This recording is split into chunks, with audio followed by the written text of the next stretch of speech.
Isipin mo, si Benny nag-shotgun play, si Carl TZ nag-a-assassin. Oo. Anong season na ba to, Brigida? Hindi ko sure eh. Parang throwback talaga to ah. Nag-time trial ba tayo doon? Kasi napakaraming natamaan ng Earth Shatter. Pero nandun pa naman yung Deadly Catch. Kaso Carly, sabi niya ako nang bahala dito. Legendary na nga ngayon si Carlito. JP, mabubuhay pa ba doon? At ngayon si Benny Cutie pa nga yata yung nawala at naging kapalit. Conceal play na tira pa naman pero mukhang aabutan pa rin siya ni Nets. Kaya naman doon sa kabila balikan natin kasi si Udil may pansarili na rin ginagawa. Ogi siya, 2 kill, kinonekta. Edmal, ikaka-triple kill pa nga. Ay! Nets, nako, medyo napunggo. Na-maniac na. Carlito! With a maniac at naumpog yung flicker to ni Nets. Make it a savage! Ayan na! Muling nagbabalik ang child prodigy! Carl TZ, the young goat! With the savage kay Hayapi!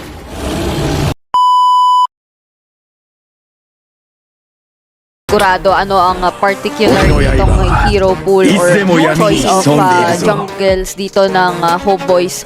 So, kung may isa tayong bagay na sigurado, pinaninindigan ngayon ni Carl ang mga assassin at that will be the Hayabusa. Pero kasi pa naman tayong wala naman pala yung Moskov. So, Wala ano na mga down to Nathan, Bruno, Bea. Iksha, ganun, Melissa. Sa MWI, marami tayong nakikita mga tapos Jungle, may ano pa. Baksha, Julian. Bane. Ay! Ayan, sabi lang Bane. Ayan na yung Bane. So ito pala ang gustong mga jungle ng Homeboys. Hindi typical assassin. And so it will be Kaja for JP. Okay, para secure na may pang-lockdown sila dito kay Nets. Oo. Harith to eh, makulit to eh. Kailangan. Isipin mo, talagang minake sure nila na may makaka-pin down dito sa Harith. May it be the Ugi Shadow Kill or the Divine Judgment. Maya't maya ay gagamitin at sisiguraduhin lang ng Team Liquid na hindi makakalaro ng maayos si Nets on this Harith using the Zaman Force. At malalaman na natin in a few moments kung magiging matagumpay nga ba sila doon or kung maaalalayan ng maigi Ng Homeboys, the second pick nila na Valentina and Shurstem na meron din silang Divine Judgment.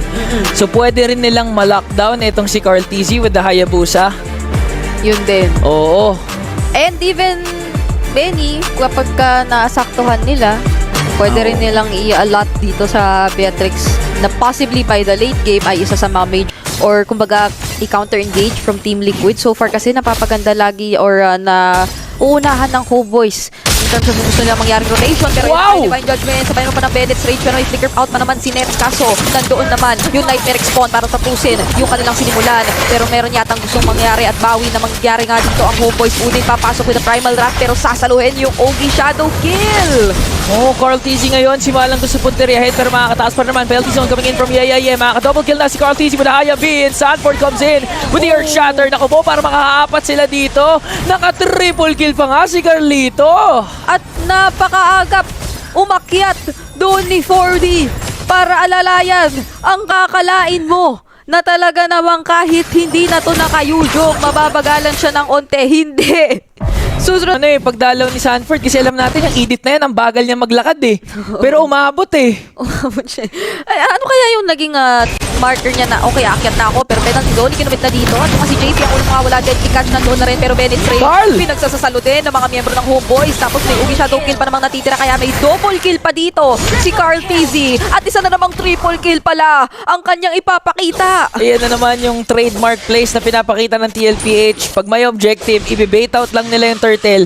Hindi naman talaga nila gusto kunin yung turtle. Wala silang pake dyan. Ang gusto nila makakuha ng kill. Pero Carl TZ ngayon, shadow out lang naman. Ay, bumalik! Pero na-anticipate Mal. Naku po, makakataas pa si Carl TZ dito. Ay, shadow lang. Shadow lang. At tingnan mo, nandito na nga. Sanford once again, all the way Grabe sa ka top na, lane. Carl! At pinandindigan ni Carl yung bot lane natin. Samantalang dito naman sa taas si Udil din ang nakuha. Hindi kumonekta doon yung Earth Shatter. Pero ito ay enough ng espasyo, Ingan, para makuha yung... That's the plan eh. What if gusto talaga nila na pabilisin yung takbo ng laban na kahit akala natin nagiging very patient lang sila. Ang sakit naman doon nung Crab Claw Cannon. Napakasakit na nga from Emal na isahan doon si Sanji. So that was a crucial kill for Homeboys dahil kahit pa paano makakaposition sila dito sa turtle. Pero si Sanford binibigyan na, malapit na mapuno yung stocks niya. Pwede niya kasi yung Primal Rat. Ayan na nga, si Yeye ang una nakakataga pero Dizon tumama sa dalawa. Oy, ito yung original na Primal Wrath pero mukhang ang uunahin ng Homeboys ay ang Turtle muna. Sanford will be the next to fall. JP may iwan din mag-isa at mukhang sasaluhin na rin niya lahat ng damage. Kaya naman siya na rin ay susunod na mawawala. At pabor na pabor sa Homeboys ang nangyari doon, Ingan. Oo, it was perfect setup dito from Emal na makakill kay Sanji kasi that ensures na wala yung panggugulo ng isang it wasn't a risk na kayang gawin ng TLPH. Pero sabi din kasi ng Homeboys parang hindi sapat yung turtle. Gusto nila kill pero ayan na si Carl TZ! Grabe ka na, Carl! Odil talagang napag-isa ka dito. Ang mga gusto ko pa namang targetin, sabi ni Carl TZ, yung mga mag-isa lang para saluhin yung kabuuan talaga ng damage na meron. From the Obi Shadow kill, pero teka lang, nag-implosion na naman si Mal. Kaso sinalo yung Bennett's Rage. JP mabuhay pa ba dito? Mukhang makakabuhay pa nga habang si Carl naman ay papasok at itutuloy yung laban. Si Nets naman sumasayaw din with the Zaman Force. May penalty zone para kay Sanford, kaya naman mawawala na rin siya. Pero from behind, papasok pa ba si Carl TZ? Mukhang nag-iingat at tinatansya lang muna, pero that Nibiru or that Renner's apathy, kumonekta pa nga yata. Kaya 3 members down para sa Homeboys. Carl TZ and Benny Cutie connection.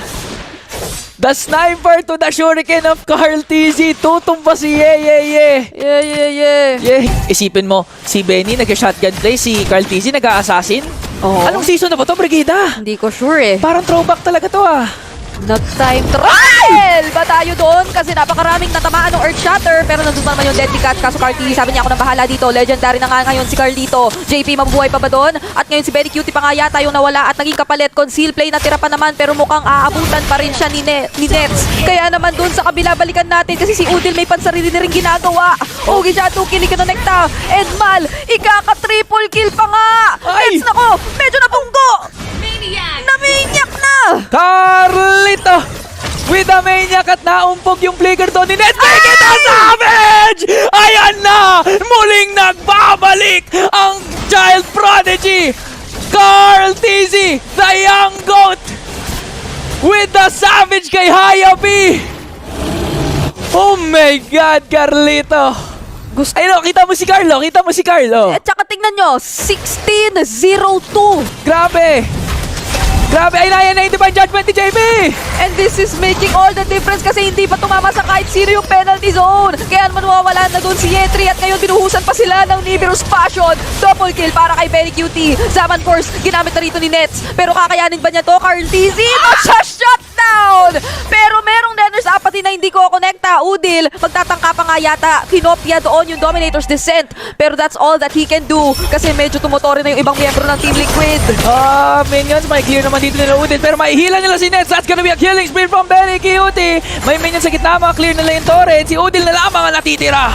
Nako, nandun na yung shotgun play na hinahanap-hanap natin mula kay Benny Cutie. At ngayon, tinatry nilang i-clear yung mga minion waves at magiging matagumpay naman ang Homeboys kaya. Pero Carl TZ with a game high kill score na 16-1-4. Siya na ba ang may highest kill in a single game sa SPS? Hindi natin masisiguro sa ibang mga streams pero as of now sa PH stream mukhang ganun nga ang JP? kaso pero JP papasok na kinuha pa nga inuna si Amal mawawala na dito ng Deadly Catch ang Homeboys pero Ogi Shadow Kill pinagsasasalo na rin nilang lahat at isa-isa na silang nawawala kasi si Benny Cutie napakakati na rin nung kanyang mga Nibiru na binabato at yung Lord and the rest of the members of Team Liquid ay base na lang ang pinunto and they will take game number 1. TLPH, lahat na ang ngiti. Nakita natin si Carl TZ. Siguradong masayang-masaya and thumbs up sa kanyang naging performance with the Hayabusa. Isang beses lamang namatay pero double digit yung kanyang kill score and look at that.